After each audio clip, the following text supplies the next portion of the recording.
what point, I'm interested to know, at what point did you identify real estate as the field, as the vehicle, or, the platform, if you will, to say, okay, I'm going to go all the way in on this thing to get me to where Ryan needs to be?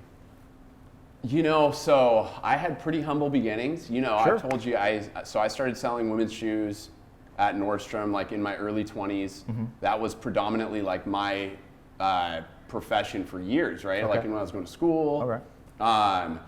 And I had a client of mine who was like a great client, and her husband just happened to be the industry. Okay. And, he honestly, like, he showed me his W-2. Yeah. And I knew it, like, I'd been waiting for a really good opportunity. Like, the connections that I'd made at Nordstrom were incredible. Sure. Well, hold on real quick. So did he show it to you as like, hey man, here's what you can do for yourself? Or was he bragging like? It was, I think, a little bit of both. Yeah, a little bit of a flex, but also like, hey, here's the opportunity. Right. And I think that you do really well, respectively to what you do. Like, I think that would translate.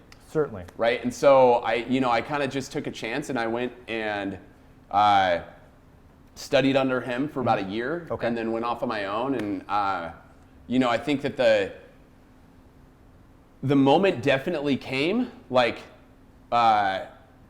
post getting sober, okay, where I just surrendered to the idea that, like, really there was no ceiling on what we do, right? Awesome. Like, it's all directly correlated to, like, my effort and Sure. the activities that I do. Exactly. And, that I can really, like, create a life and a business by design if I choose to.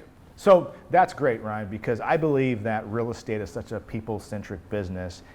And from the moment that me and you had the conversation and we were doing the pre-interview and discovering what your moment might be and whether or not this was a good fit, I felt incredibly comfortable with this guy, like, right out of the gate. Like, I wanted to tell you all my deepest, darkest secrets. And I feel like a part of that maybe just be part of your natural makeup, but then also being a salesman at Nordstrom's, in which you're trying to get people to feel comfortable with you. Yeah. And you're building rapport. So I'd imagine that's incredibly important when you're getting somebody to trust you with financing the biggest transaction of their life. It's huge, yeah. I think it's like my style is a little bit of like a high degree of competency, yeah. But then I'm also like really relaxed, and we're all about like loving on clients and loving on people, and it's just all about abundance and positivity and love. Yes. Like it's just like how I'm choosing to live my life now. That's fantastic. And that's why this is a great segue into this next thing, because I've been a mortgage lender. And I was a mortgage lender on and off for about 6 years roughly. Came nowhere near to what you're doing. It's been 3.5 years. You did $65 million last year. You've done $80 million year to date during COVID. And now he's on track to do between 140 and 160. I mean, how do you feel about that? That's ridiculous, man. It's kind of surreal, honestly. Yeah. Like, yeah, it's a little bit surreal still. Yeah. I think it's incredible, and I'm so grateful, to God and to like, anybody that like gave me a chance and took a shot on me. Yeah. I've had a chip on my shoulder for a long time. Sure. And so, I feel like I don't know, man, I like owe it to like this kind of second chance I have in life to like really do the best that I can. I love that.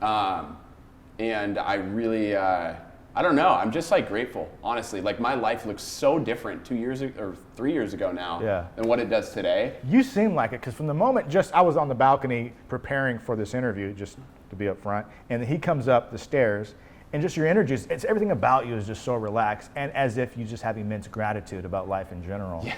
And I can imagine that'd be very attractive. And so being 3 years in, he's not only doing big numbers, but you also manage a team of 9, correct? Yep. How has that experience been from going from being a shoe salesman to starting to crush it as a lender, but then managing people, having to recruit people, and then retain people? And you're still young. I have no idea how old you are. I'm 31. You're 31 years old. You're 31 years old. You're managing a team of 9. Do you have a mentor who sort of helps you go through the ropes and sort of evolve as you're starting to do more and more business? I do. My mentor, I can really easily say, it's this guy named Brady Yeager. Okay. He took, like, it's actually funny. What happened is I was thinking about going to a competitor. Okay. This was maybe 2.5 years ago, maybe 3 years ago now. And I promised Brady that I would meet with him one more time before I like went to do it. Yeah. And this guy is like the most charismatic. He's just a super good, salt of the earth kind of guy. Yeah. And I sat down with him and he was like, you know, let me see what I can do to like help cultivate your growth.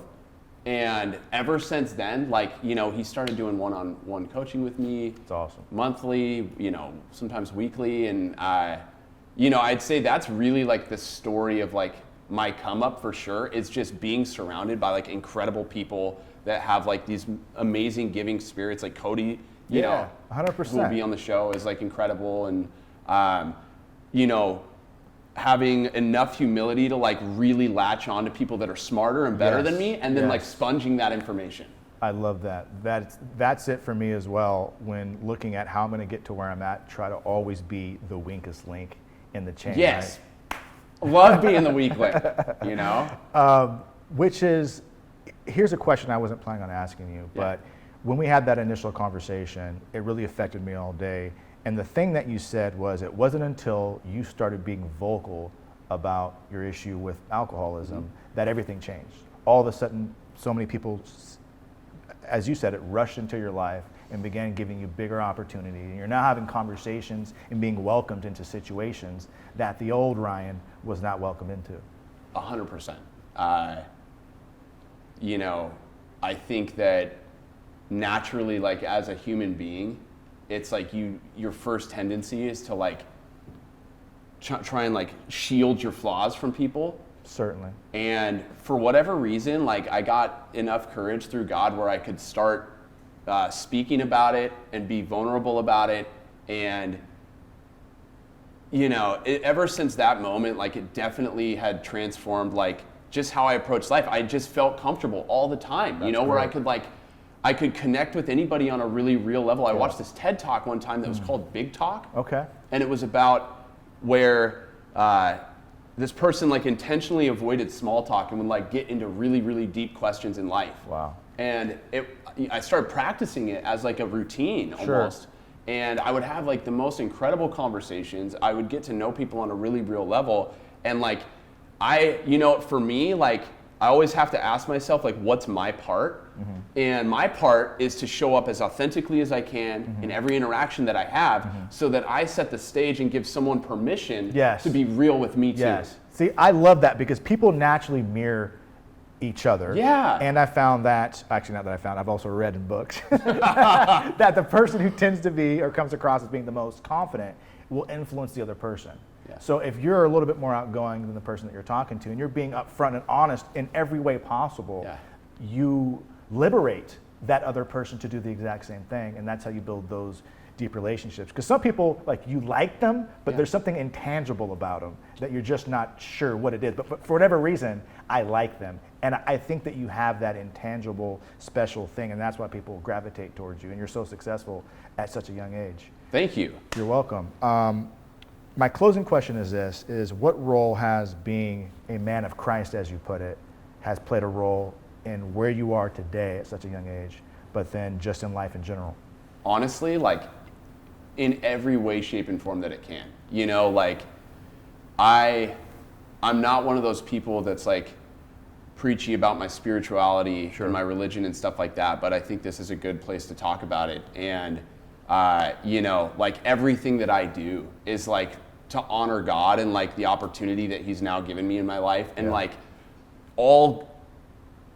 for me, anything that's good that comes out of me, like credit right up top, you know? And like for me to be able to show up for my spouse now and be able to like have an amazing relationship with my parents and to be able to pay it forward and coach like young up and coming guys and like really contribute to life in a positive way.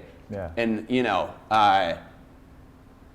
just like when I reflect on like moments that I've had in my life that weren't like that, there's only one, for me, there's only like one explanation. That's fantastic because you've been rather expressive and charismatic throughout this whole interview, but when I asked you that question, you really lit up, which tells me that has played a predominant role and will likely to continue.